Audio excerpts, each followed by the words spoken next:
Hello hello everyone. ভিডিওটা করার উদ্দেশ্য হচ্ছে গতকাল রাত ৯টা নাগাদ আমি বারুইপুর থেকে শ্যুট করে ফিরছিলাম। তো তখন ওই বারুইপুর হসপিটাল মোড় আইসিআইসিআই ব্যাংকের ওইখানটা মারাত্মক জ্যাম ছিল।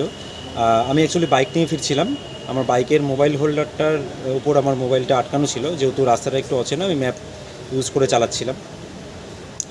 তো ওই জায়গাটা এতটাই ভিড় ছিল, আমি সামনের দিকে কনসেন্ট্রেট করে বাইক নিয়ে যাচ্ছিলাম। কিছুটা দূরে গিয়ে দেখি আমার মোবাইলটা নেই। তো কোনো একটা জায়গায় পড়ে গেছিলো, তখন সেটা আমি খেয়াল করিনি। কিছুটা এগিয়ে যাওয়ার পর খেয়াল করি, তো আশেপাশে দেখার পরে দেখলাম যে মোবাইলটা নেই।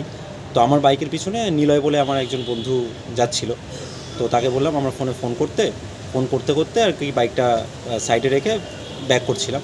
তখন এক অটোওয়ালা যাচ্ছিলো, তখন বলল যে আপনারা কি এরকম ফোন হারিয়েছেন? বললাম হ্যাঁ। তো বললো যে ওই হসপিটাল